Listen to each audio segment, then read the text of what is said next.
before I jump into it, I just wanted to say I really appreciate people who are commenting and sharing this video. If you could like it and share it out, I would really appreciate it. We're up to 53 subscribers, and that's a big deal for me, and I feel proud of that, and I really appreciate those of you who are sharing this out and commenting. And yeah, so with that, we'll get started. Hello and welcome to Flippin Through, the internet's #1 vintage MAD magazine review site. Today I'm doing a request issue. This is the MAD magazine number 99, came out in December 1965. Cover price 30 cents, which is indeed cheap. And this is a special hypnotic issue of MAD. And so we have like this, is that like kind of an orangish pink? I don't know. I'm colorblind. And we have, you will buy this copy, you will buy this copy, you will buy this copy, and so on. Now, this is one that I didn't have, and I picked up. Oh, actually, I want to show it real quick. This is totally off topic, but the person I bought it from on eBay gave me this fortune teller Miracle Fish, and on the back side, however it moves, that tells you what you're feeling. So you might be feeling jealousy, indifference, love, fickle, false, dead one. That's right. Curls up entirely, passionate. So I haven't even taken this out. I'm gonna try. I think you just put it right in the palm of your hand. Oh my gosh. What happened? I think it just curls up entirely. I'm passionate. I'm passionate for MAD magazine. Putting that to the side. I couldn't have planned that better. Now, what's really cool about this is we have like, I'm trying to see on my monitor if it's picking it up, but like this really cool moire effect. I had to Google this, all right? It's a moire effect, and it's basically, you've seen it if you've like seen somebody wearing like a striped shirt, like with very fine stripes in a photograph, and the lines like interact and create like these sort of optical illusions. And this is, the moire effect is created on this cover, because there's not just these concentric circles that like go out. What causes that cool effect is that Alfred E. Neumann is drawn or shaded with horizontal lines of varying thickness. So it makes it even more like kind of twisted and trippy to look at than if it were just like a regular drawing of Alfred E. Neumann. But those horizontal lines really make your eyes, like they just don't know where to focus, and they're adjusting all over the place. And actually, I googled moire, and oops, wrong thing. So this is, apparently there's like this whole like there's like mathematic equations that go into how to create moire, but you know, I don't think that the usual gang of idiots did the math equations. I think that like a lot of the stuff they did, they know it intuitively, if they don't know it mathematically. Like they know how to create these cool visual gags, because they have like an artist's eye. They don't need a mathematic explanation of it. So anyway, there's this one, like just a beautiful cover. I think this jumps into my top 10 for sure. We have MAD's great moments in advertising, the day they forgot to put the top down for the Hertz commercial. And this is like the Hertz commercial, as I understand it. The gentleman is so excited to get into his rental car that he leaps up and he dives in and then he like jets off, but they forget to put it down. And there's been it was like such a popular ad that there have been like spoofs on this like crazy. I think even like in Austin Powers, The Spy Who Shagged Me, there is a reference to this too, where he does like a flip into his car and his groin is impacted by the stick shift. But Okay, so here we go. This is a nice little joke down here. Photography by Irving Avis Schild. So, Avis being another rental car company. For those of you under 25 years old, which is how old you have to be to rent a car. Anyway, I shouldn't explain that. People know or don't. It's not that funny enough that it needs an explanation. I'm going to take a sip of water real quick. We have in the vital features. I think that's sort of what I'm going to be focusing on just from now on. I don't think I'm going to like go over all the departments. I think vital features, there's a reason why they pick them. When politicians do TV commercials, snappy answers to those old cliches. There's some Paul Coker art. Who is that? Who do we think that is? Somebody knows. I know somebody who's watching this. They recognize that right away. The Virginia Ham. This is either Angelo Torres or Mort Drucker, but that's like the most obvious guess, right? Covering football in depth, horror movie scenes we would like to see, and that looks like Jack Davis to me. And here we have Don Edwing, the rhyme of the modern surfer.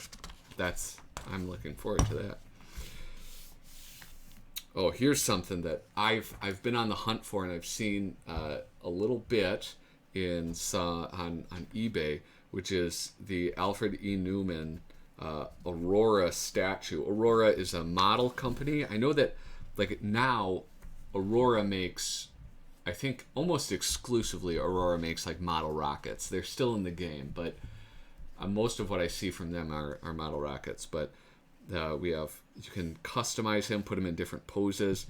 Apparently give him a hatchet, which is I don't know, an odd choice. Here we go, the Christmas grab bag. You can get a full color portrait of Alfred E. Newman. Right here in my studio, in my office, I have one of those color portraits. It's a cheap print, but so this is 1965. We have a picture of Private First Class W.J. Bailey, Advisory Team 60, APO San Francisco, in Vietnam. This is very interesting. For the past several months, I have been serving with the American forces in South Vietnam. As you can see from the enclosed photo, I was able to infiltrate a copy of MAD into the country and introduce it to the Vietnamese. With all the fine satire that has filled each copy of MAD, they find it the perfect example of America's freedom of the press and the ability of its people to laugh at their own foibles and idiosyncrasies. That is very fascinating right there. I think in part it's fascinating to me because my father served in Vietnam, not in 1965, however. But yeah, that's probably one of the coolest MAD photos that have been sent in. Now I wonder if I pull issues from like the Gulf War, are those going to show up? Are there going to be some photos of people, or the second Gulf War, or the war in Afghanistan? I wonder if they made them over there. I don't know. So when politicians do TV commercials, here we have Jack Rickard is the artist, writers Ronald Axe and Saul Weinstein. Ladies and gentlemen, here is former Vice President and future President Richard M. Nixon with a word about close shaving cream. That's all right. He suds himself up. Hi there, Americans. You know, some things come naturally, like sacrificing principles, but other things take more time and thought, like picking the right shaving cream. My shaving cream is close. Believe me, Pat and I have tried them all, and we agree that no other shaving cream is more American than Close. Smooth. And I pledge to you that I will continue to believe this throughout the entire duration of my contract. Oh, I like that. Who else do we have? LBJ. Of course, they have him slinging some beer. We got I don't know. I don't recognize. Oh, Barry Goldwater, Nikita Khrushchev.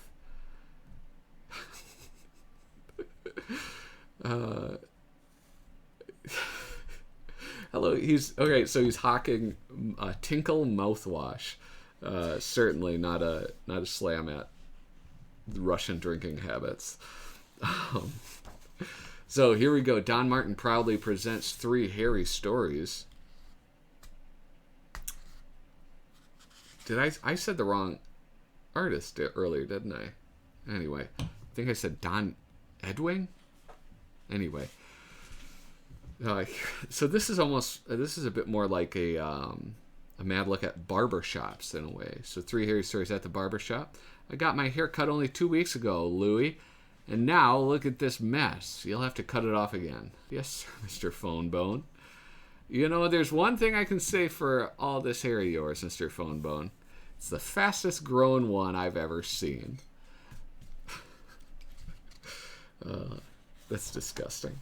At family... Oh, wait. Oh, I skipped over. Here we go.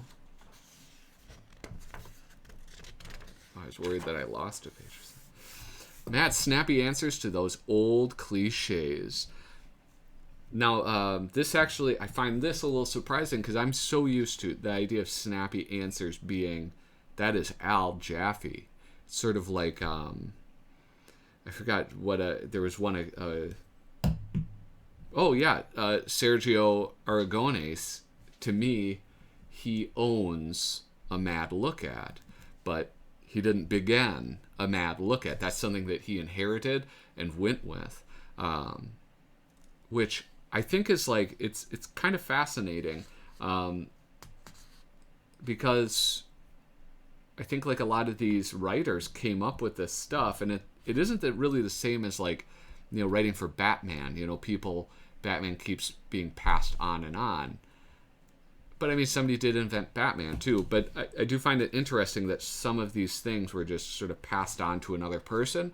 And for the most part, the people who took it up afterwards are the ones that we remember most for it.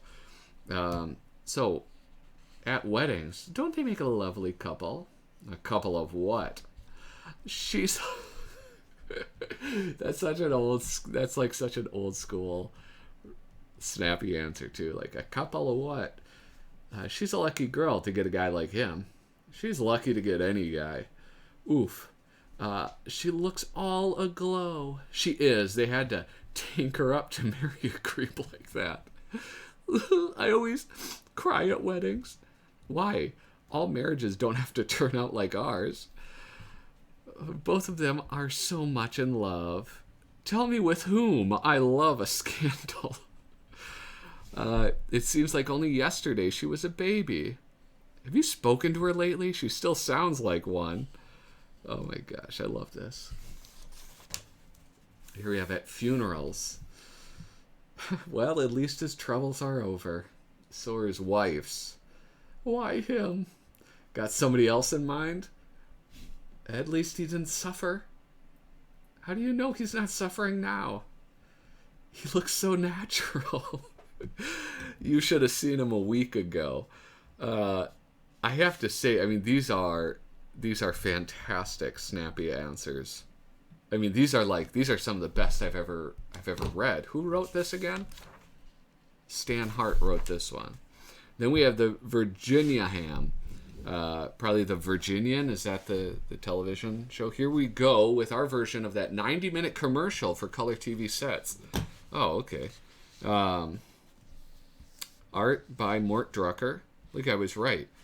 Again, there's like only 2 people who were doing these at the time, so it's not that impressive. And Lou Silverstone. You can kind of see what I was sort of pointing out in like some of his early work in a past video, remembering Mort Drucker. I did a flipping through right up there. And like one thing I pointed out is the similarity between his art then and his art is that he came into and sort of developed that very signature caricature style. And you can kind of see that here where you have like this guy I mean, that's, to me, evokes a real, like, a Jack Davis type of character right there. But then for all of those, like, primary characters, the ones, like, in the foreground, those look very much like his style that he really kind of grew into. I'm just going to kind of flip through this. This is like, if this is a spoof for a color TV ad, they got a lot of mileage out of this. Oh, here we go. Boxing photo plays. I wish I had knowledge of boxing so I could flex and be like, what's his name? You know, well, I know this guy, that's Muhammad Ali. I'm assuming one of these other guys is like Rocky Marciano or something. I don't know. That's the clumsiest ring entrance I've ever had. You know, this is sort of like, I would say this is almost like New Yorker level, like just caption contest. You know, it's mildly amusing. You know, just like if you've never looked through the New Yorker, they'll have like in the back there will be like a cartoon that one of the artists has drawn, and it'll say like, come up with your own caption. And the ones they get in they're just so like pedestrian, I guess, in their humor. And so yeah, like, oh, about 12 packs a day. Why? Yeah, it's all right. They can't all be winners. All right, guys. So MAD interviews the greeting card manufacturer of the year. This is, I'm almost certain this is somebody on staff at MAD magazine. And I've seen him once before dressed as a chef. I've seen him several times before, but the one that pops into my head, he's dressed as a chef, and he has that goatee, and he has the thick rimmed glasses. And I'm almost certain that they're fitting their friend into there.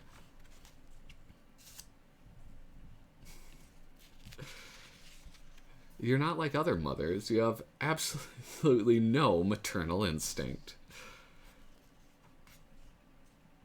Here we go.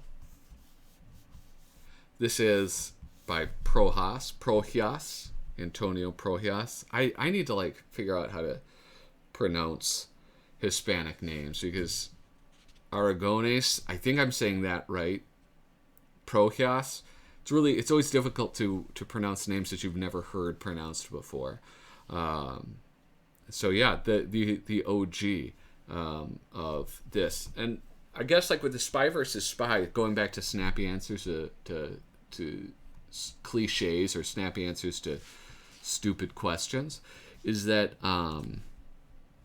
like this is one where he came up with the concept. I feel like he mastered it. His are the best. But some of the folks that have come after him and have done Spy versus Spy, they've gotten pretty darn close to his level. And I mean, I could probably, if you put some of those, like the people that followed after him, I'm sure I would mistake them for his work from time to time, because I mean, they were good at it. I mean, there's a reason why it's gone on for so long, and only like that, having like that historical connection to the magazine will only bring you so far. I mean, snappy answers to stupid questions did stop at a certain point, right? I mean, like, just because it's been with the magazine forever does not mean it will stay with the magazine forever. So I do think that people that have come after Prohias have done a good job. Oh, I didn't even read that one. All right, look, there's a wiener dog wearing some type of cylinder, and he's snoozing. Black Spy snoozing. Never a good start, Black Spy. Do not do that. Don't sleep on the job. All right, so a steak is thrown, a ribeye steak. White Spy climbs over the fence. Oh, that dog is in love with him now. He gives him a big old smooch. He goes to club him. It was not a hot dog. What are those called? Wiener dogs. It was not a wiener dog. It indeed was two dogs combined. And that guy's dead. Here's something else that I noticed is that,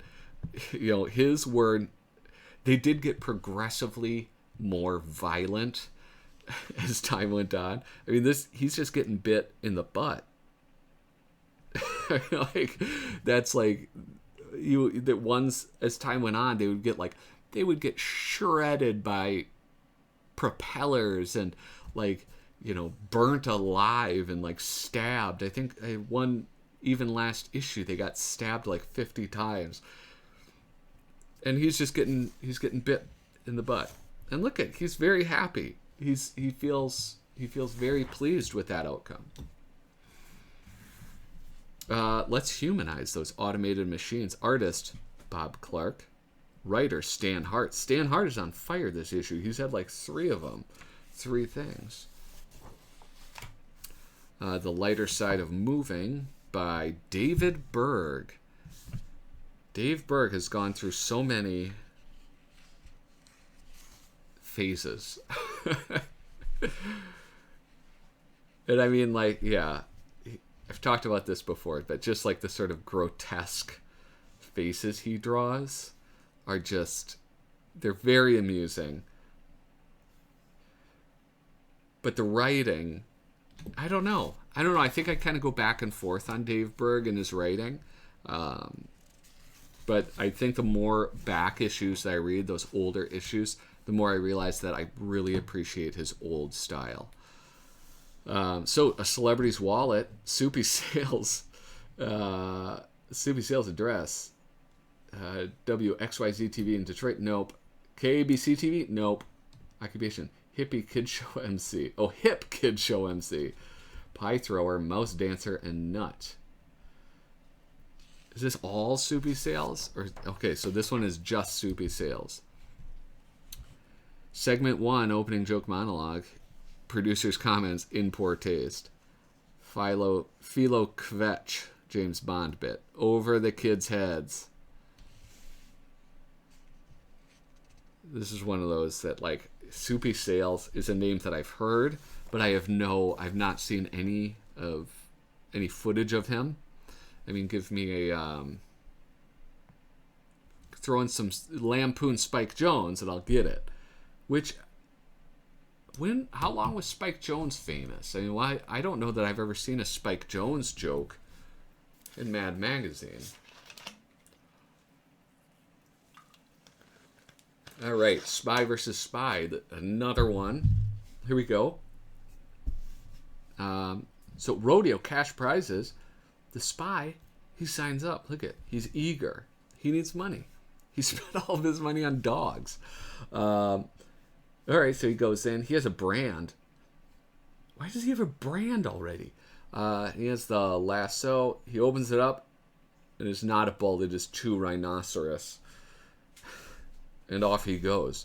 Like, look at, he's not dead. He's alive.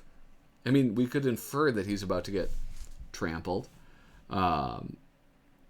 These are things that I really miss from the older ones, and that is like these sort of one-panel gags where he's making the pies, and it's like, well, so they're crashing in on him, but then you look under the table, and the primary ingredient is cement. So it's just such an odd gag. Like, why is he going through all of that trouble of decorating the cakes, not just baking the cakes, but baking cement cakes, decorating them, and then smashing them onto his face. A mad guide to the wildlife of our American highways. The noisy upstart. There must be a reason for the upstart's existence, but thus far no one seems to have discovered it. He is most frequently observed on Saturdays and Sundays with other members of his species charging wildly through the countryside. These creatures rarely stop, but even when they do, they continue to emit loud, ear-splitting cries. When 2 upstarts meet, they may want to prove their courage by racing toward each other at a high speed.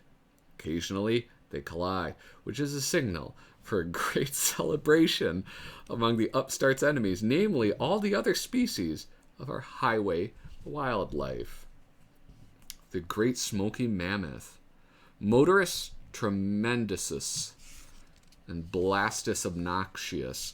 it is kind of endearing that like motorcycles, of course, are beloved by people all across the country, but also people all across the country for, however many years they've existed, have also been repulsed by them and the behavior of people on motorcycles.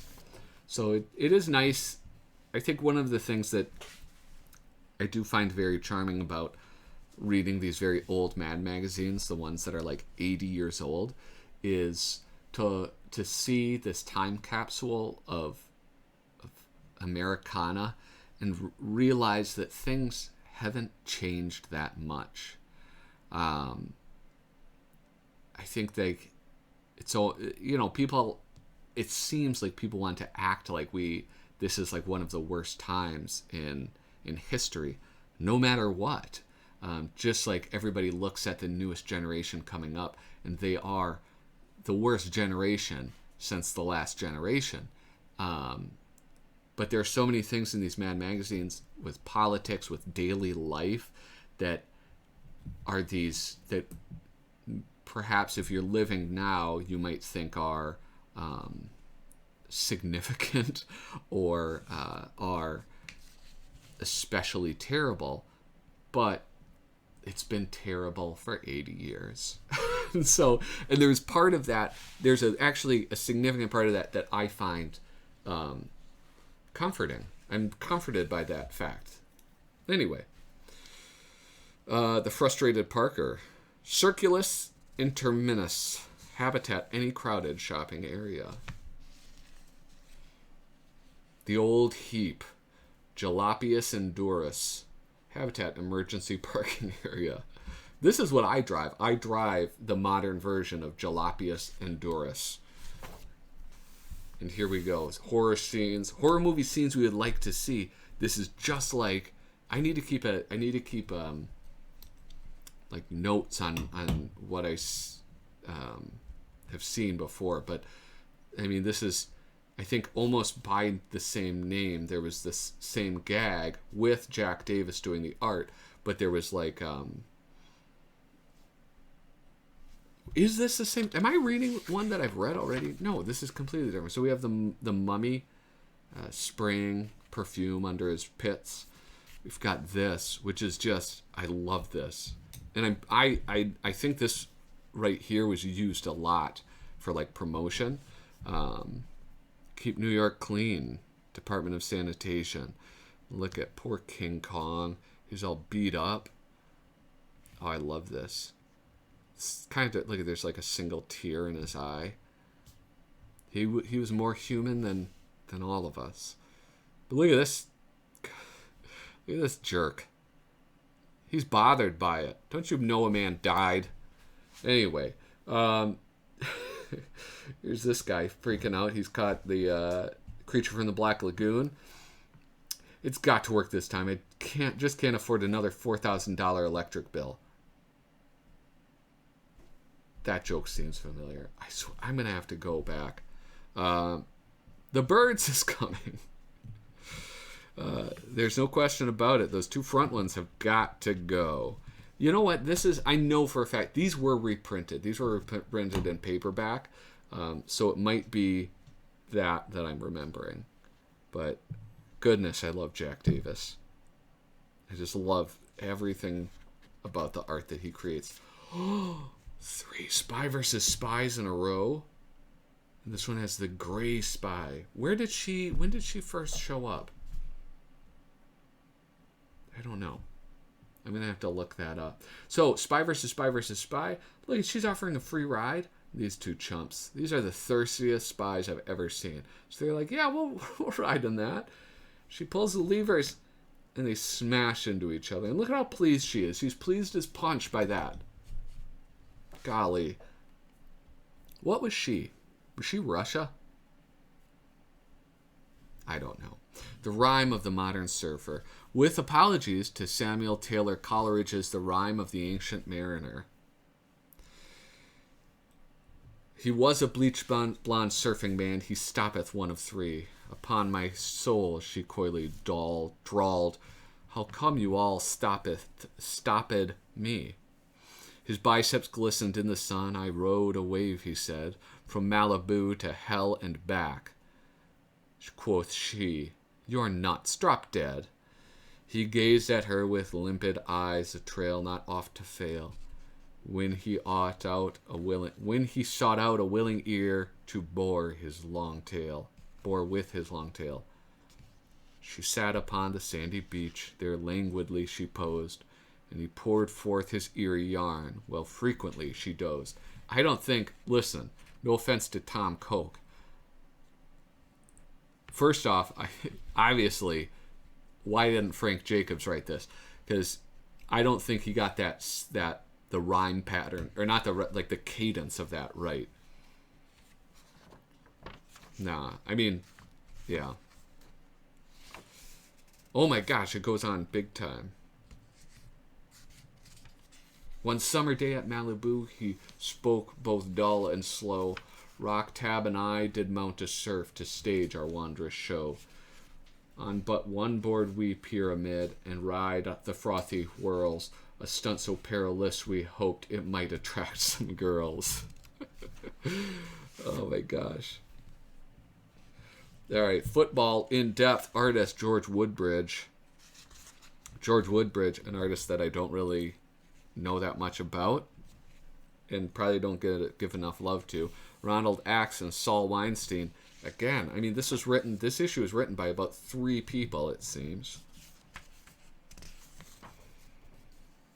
And we end with that. We're ending with that football gag and this mad fold in. Now, this is my only copy, but this was already folded, so I'm going to fold it too. We have, every year, American college students have come up with at least one wild fad, but the wildest craze of them all started recently, and it will continue to get more frenzied as years go by. Future college students will all find themselves caught up in this madness. Fold the page in as shown, and you will see this crazy new bit. All right, so this is, what is this? It's like a house, a frat house. Yeah? Everybody welcome. Join our neck in. All right, so it's Rush. College fads of the past have featured panty raiding, goldfish swallowing, and telephone booth stuffing. Like,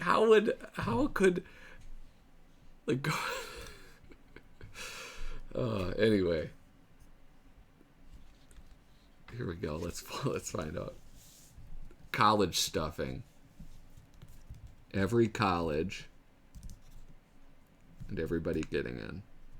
Colleges will face mounting incidents of dangerous shortages in dormitories, classrooms, and other student facilities.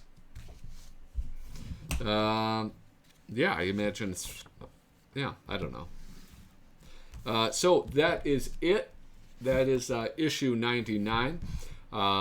Hey, thank you to those of you who are sharing these videos. I've gotten more subscribers. I've had more people commenting, so I really appreciate that. If you could keep that up, it would mean a lot. If you have any requests for issues, leave them in the comments below. And with that, thank you so much for watching. Toodaloo.